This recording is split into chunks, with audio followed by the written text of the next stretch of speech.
राम पढ़ाने राम शिवनी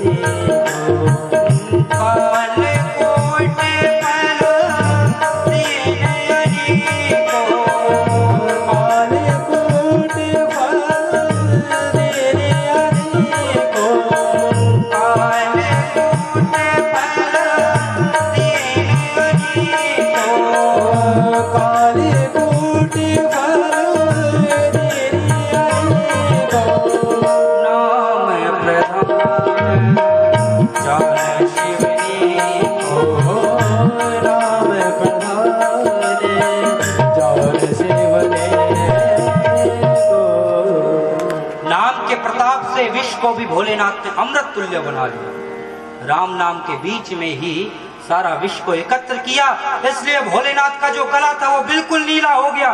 बोलिए नीलकंठ भगवान की। लौट करके जब वापिस दैत्य और देवता लोग आते हैं, पुनः मंथन का कार्यक्रम आरंभ करते हैं। तो अब की बार कामधेनु गाय मिलती है जो ऋषियों को प्रदान करते हैं। वापिस मंथन का जैसे कार्यक्रम आरंभ किया, चंद्रमा निकल जाता है। देवता लोग दैत्य लोग उस चंद्रमा को लेकर भोलेनाथ को प्रदान करते हैं। वापिस जब मंथन किया तो इस बार उच्च सर्वा घोड़ा निकला जो राजा बलि ने लिया। ऐरावत हाथी निकला जो इंद्र ने लिया। ब्रह्मण किम करवामते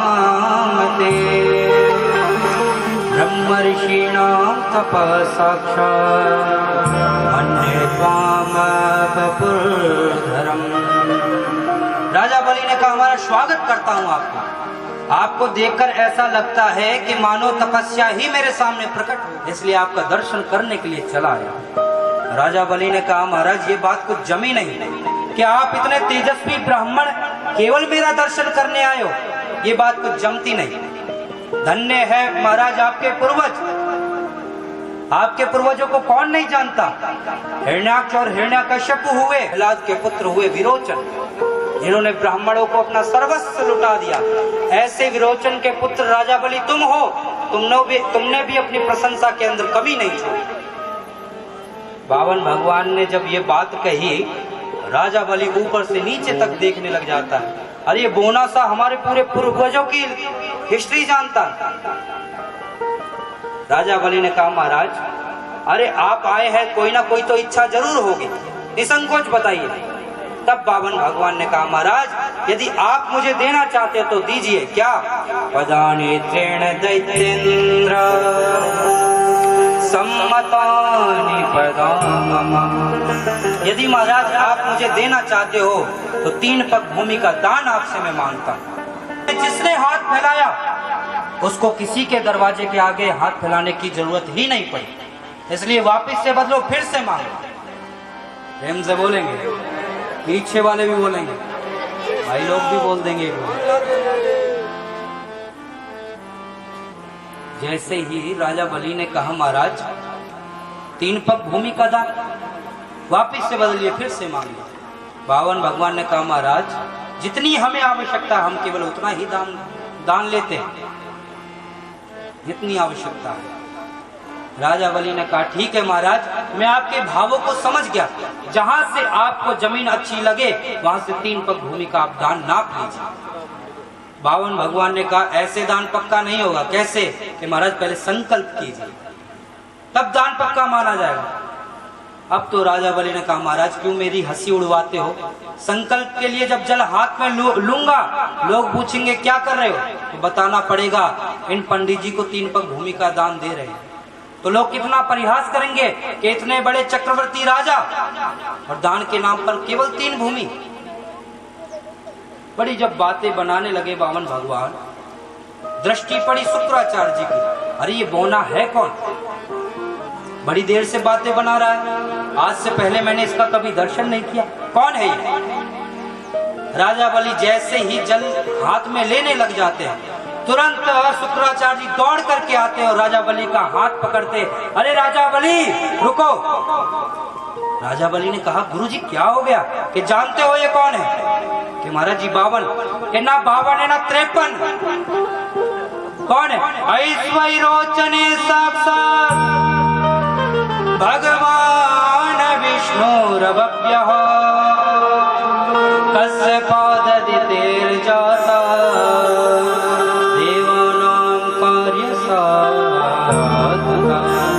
ये कोई और नहीं अपितु भगवान विष्णु ही पौना बन करके तेरे पास आया है, इसलिए इसको बिल्कुल मना कर दे कि मैंने कुछ भी नहीं दिया। राजा बलि ने कहा महाराज अरे मैं इनको वचन दे चुका हूं।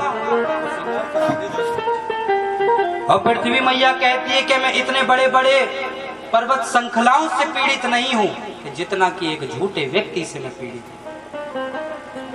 इसलिए महाराज संकल्प के बिना ही मैं वचन दे चुका हूं, इसलिए महाराज मैं तो इनको दान करूंगा। तब शुक्राचार्य जी ने यहाँ राजा बलि को समझाया, राजा बलि अगर 1 लाख रुपया कमाते हो तो 1 लाख रुपया के 5 हिस्से करो। धर्माय यस्यर्थाय कामाय स्वजनाय च पंचदा विविजन वित्तम इहामुत्र च मोदते। राजा बलि यही तुम 1 लाख रुपया कमाते हो तो 1 लाख के 5 हिस्से करो 20-20 हजार के। सबसे पहला हिस्सा धर्म के अंदर लगाओ, दूसरा हिस्सा धर्माय स्वजनाय च, दूसरा हिस्सा अपने परिवार वालों पे लगाओ, अपने सगे संबंधी पे लगाओ, तीसरा हिस्सा अपने व्यापार में लगाओ। इस प्रकार 5 हिस्से बताए। धर्माय तीर्थाय, तीर्थों में लगाओ ताकि वहां पर जो जाए आपका गुणगान करें कि उन्होंने यहाँ पर ये सुंदर भवन का निर्माण किया या प्याऊ इत्यादि बनाया। स्वजनाय पंचदा विभुजन वित्तम इहा मूत्र च मोदते, जो इस प्रकार अपनी जीविका चलाते वो यहाँ भी और वहां भी दोनों लोकों में सुखी रहते। राजा बलि ने कहा महाराज वो तो ठीक है परंतु मैं झूठा बन जाऊंगा। तो शुक्राचार्य जी ने समझाया, राजा बलि 6 जगह झूठ बोलने से भी दोष नहीं लगता। कौन कौन सी? स्त्री सोनर में विवाह विद्यार्थे प्राण संकटे गो ब्राह्मण हिंसा नार्ते नानकम स्याज गोखे। सबसे पहले स्त्रियों से झूठ बोलने में दोष नहीं लगता। स्त्रियों से झूठ बोलने में दोष नहीं लगता। क्यों? कारण है इसका कि माताएं बहनें कहीं जाएं, कथा सत्संग में जाएं या शादी विवाह में जाएं तो ये देखती हैं किसने कौन सी साड़ी पहनी है, कौन सा श्रृंगार किया है। यदि उनको पसंद आ गया तो घर में आके फरमाइश, अरे मुझे बड़ा दिखा रही थी वो, मेरा नाम भी नहीं कि मैंने उसको खरीद के नहीं दिखा। तो ऐसे समय में यदि पति कह दे कि महाराज अरे 1 महीने की तनख्वाह मिलने दो, सबसे पहले तुम्हारे लिए ही साड़ी लेके आएंगे, तो ऐसी जगह झूठ बोलने में दोष नहीं लगता। दूसरा, स्त्री सु नरम, नरम कहते हैं हंसी मजाक। यदि हंसी मजाक में झूठ बोल दिया जाए तो वह भी दंडनीय नहीं होता। विवाह है क्या? विवाह के अंदर यदि 2-4 बात बढ़ करके बता जाए लड़की की तरफ से, लड़के की तरफ से नहीं, यदि 2-4 बातें बढ़कर के बताई जाएं अगर वो पूरी ना हो तो उसका दोष नहीं है। वित्तीर्थे प्राण संकट है, यदि आपको अपनी जीविका चलाने में थोड़ा बहुत झूठ बोलना पड़े तो ऐसी जगह पे अगर आप झूठ बोल के आपकी जीविका चलती है तब भी दोष नहीं लगता। प्राण संकट है, अगर आपके प्राण संकट में हो और झूठा परिचय देने से आपके प्राण बचते हो तब भी दोष नहीं लगता।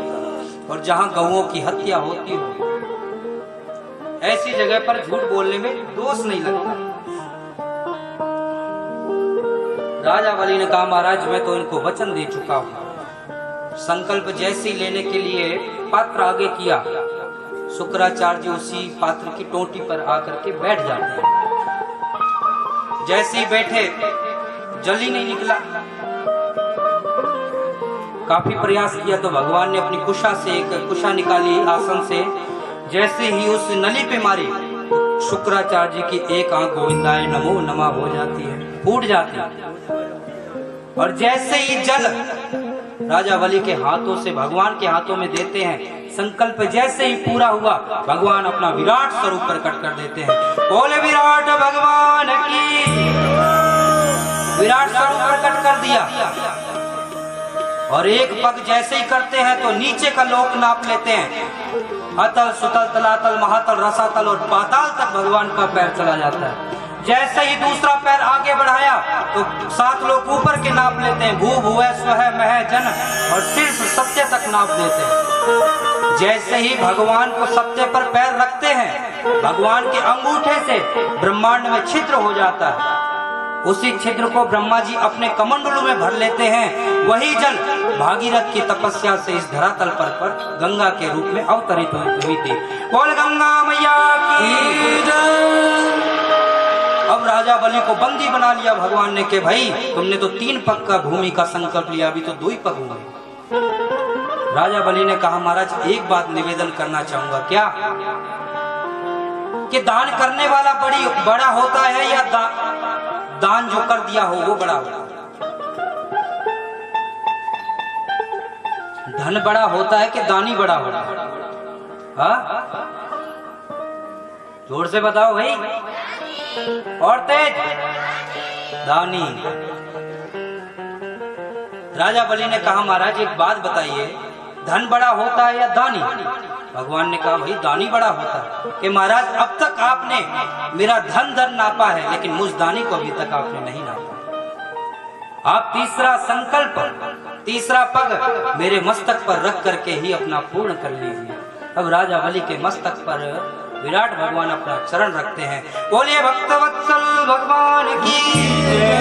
प्रसन्न हो जाते हैं राजा बलि से, वरदान मांगने के लिए कहते हैं। राजा बलि ने कहा महाराज मैं जिस दरवाजे से निकलूं सबसे पहले मुझे आपका दर्शन। अब राजा बलि के महल में अनेक दरवाजे थे, जिस दरवाजे से निकलते भगवान को दर्शन देने के लिए भाग के दौड़ के जाना पड़ा। अनेक दिन हो गए जब लक्ष्मी जी के पास नारायण नहीं पहुंचे, बड़ी संकट में फंस गई लक्ष्मी जी। नारद जी का आगमन हुआ, नारद जी से पूछा भाई नारायण बहुत दिनों से नहीं दिख रहे, कहाँ है? तब नारद जी ने कहा महाराज क्या बताऊं मैया, नारायण भगवान तो राजा बलि के यहाँ द्वारपाल बने हुए हैं। राजा बलि जिस दरवाजे से निकलते उनको दर्शन देने के लिए जाना पड़ता। राजा बलि, नारद जी ने उनको उपाय बताया, लक्ष्मी जी रास्ते में रोने लग जाती है।